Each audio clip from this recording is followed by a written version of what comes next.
Kizamde! Hop on the beat!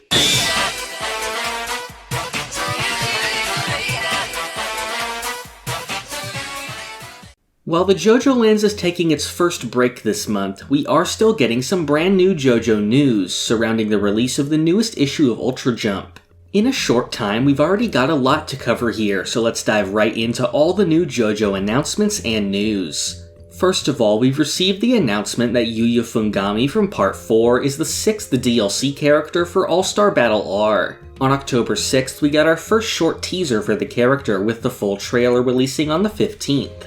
Of course, most of his attacks involve his stand Highway Star with it segmenting into footprints and homing in on the enemy. We also see that he has the ability to absorb meter and health from the other player. Thankfully, he doesn't just steal health outright, but it instead shows up as regenerating white health that'll go away if he's hit, which is a pretty good choice to make it balanced without getting rid of that fundamental part of his stand. Yuya is who I had predicted as our Part 4 character back in my video on the current season pass. With that, the only thing left now is the character from JoJolion. Since JoJolion has so many of my favorite JoJo characters in it, it's very hard to choose, and if I had my way, we'd just be getting a full JoJolion update to the game to flesh out Josuke and add all the essential characters. Although with just one choice, I have to expect that it'll be the part's main villain Toru.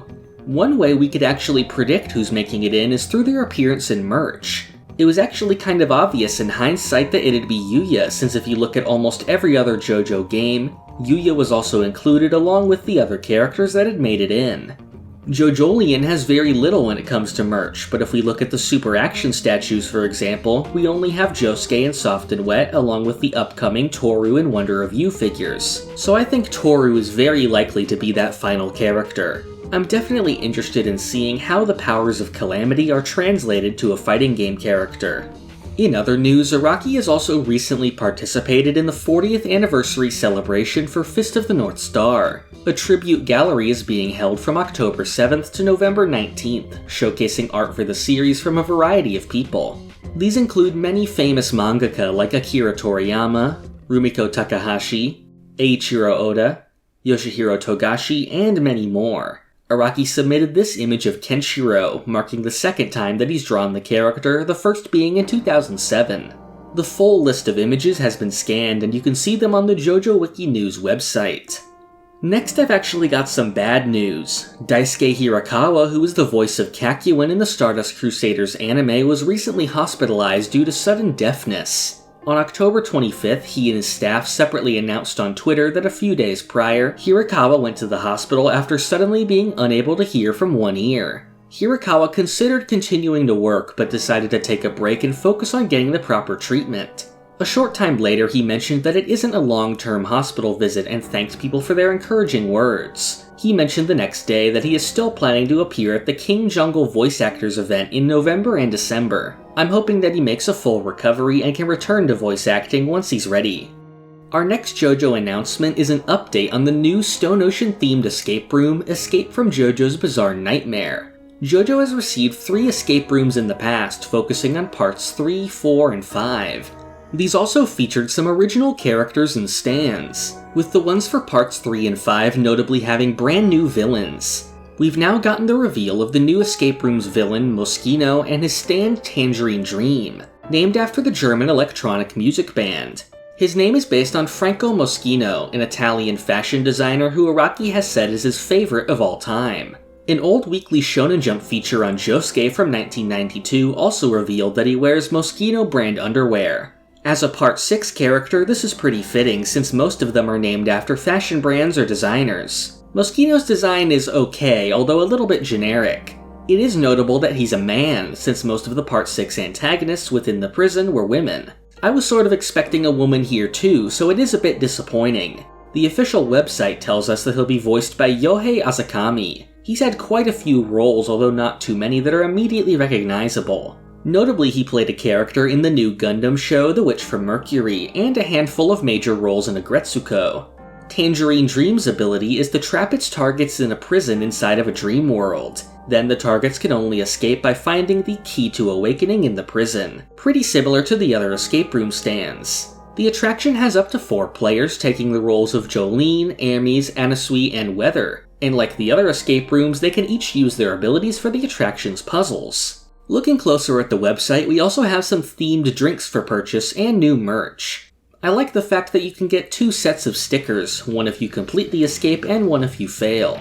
The Part 3 escape room actually had an official run in America. The Part 5 one though came right during COVID, so we never actually saw it here. So hopefully this one will appear in the US since I'd like to try it out.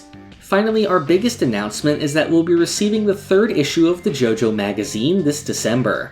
The magazine first appeared in March of 2022, with its 2nd issue coming last December. These have been some of the most exciting bits of JoJo to release since they always contain some brand new stories to go over. First of all, while we haven't seen it yet, this one will have a new cover drawn by Araki like the other 2. I'm definitely expecting that our new protagonist Jodio will be front and center this time. The last issue featured a continuation of Hirohiko Araki's manga techniques, Araki's book on how he writes manga. This was localized in English as the book Manga in Theory and Practice. The new magazine will have yet another part of this continuation. Next, we'll be getting a full report on Araki's Hawaii research trip that he took in preparation for the JoJo lands. The section will contain photos and comments from his trip. I'm mostly looking forward to seeing the photos since it could give us an idea of more of the specific locations that might appear in the story. Then we're getting another interview between Araki and his former editor Ryosuke Kabashima. Then a special feature on Jotaro going over his history from parts 3 to 6. This is similar to the pages we've seen going over the Speedwagon Foundation and the Dogs of JoJo in the previous issues. Then an interview with the actress, model, and singer Eliza Ikeda. She doesn't seem to have anything to do with the series officially, but it appears she is a JoJo fan and will be talking about her love for the series. Finally, we have 3 new stories that'll appear in the magazine. First is the final chapter of Rey Infinito, the short story following Lisa Lisa in the 1970s where she encounters stand users in South America. The previous 2 chapters had her travel through Guatemala and Peru. The end of the 2nd chapter hinted at Brazil as the next location, so that seems like where this last chapter will take place. Once the story is completed, I'd definitely like to go over it on the channel in more detail. Next is a new short story by Ballad Kitaguni, the author of many of the great Rohan short stories. One of his stories, Kushagara, was also adapted into one of the best episodes of the Rohan TV drama. This story is called There's No Love Like a Parent's and focuses on Ghiaccio and Melone from Part 5. This is similar to the previous issue's short story, The Witness for the Gangsters, which was all about Squalo and Tiziano. I'm more interested in this story though, since these are 2 characters we only briefly saw interact in Part 5. La Squadra is also one of my favorite groups of characters in the series, and seeing more of them would definitely be warranted. Based on the title, the story may have something to do with Melone's stand Babyface. Ghiaccio in particular is also one of my favorite JoJo characters, so I'm interested to see where this goes. Finally, we'll be getting a brand new manga chapter, a continuation of Cool Shock Old BT. This is a sequel to Araki's old manga from before JoJo, Cool Shock BT, his first ever serialized story which was published in Shonen Jump in 1983, meaning this chapter is releasing for its 40th anniversary. The story is set 60 years later and shows the 2 main characters, BT and Koichi, as old men. The first chapter released in October of 2021, shortly after the end of JoJolion, which made it a welcome new addition. It's written by Nisio Isin, creator of the Monogatari series of light novels and the JoJo light novel Over Heaven. The art is done by Posuka Demizu, illustrator for the manga The Promised Neverland. The first chapter was notable for tying BT to the world of JoJo, with the story taking place in Morio and characters like Rohan being mentioned. It also included a huge amount of references both to JoJo and many of Araki's old manga. I made a video back then going over all of the little cameo appearances, so check that out if you're interested. That's all we have so far, but the announcement hints that the magazine will have more.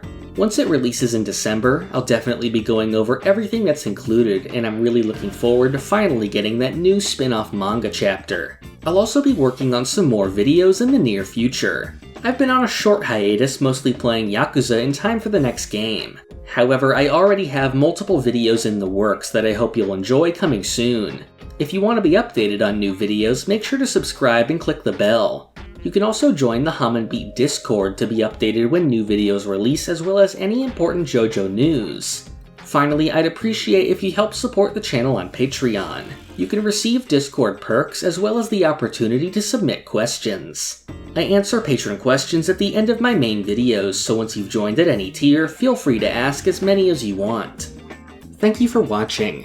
This is the part of the video where I thank my $5 and up patrons. Thank you to Alex Ramirez, Doorbell, Crayon, Rigovids, Zucato, Pumpkin Doge, Marrow, Almighty Quarth, Cowrie, Gatling Grove, Lime Jinjo, 17-Hit Combo, Sponge Cake, Cakext, Feliciano Rabaja, Rayana Meme, Christian McDonough, Navi, Emmanuel Etienne, Pulse Dog, Great Riek, Carmotrina, Hunter Gill, Adam Grogan, Zach Greenfield, FIFO, Faro, Rob Goliath, Jacob Smith, and Professor Foosball.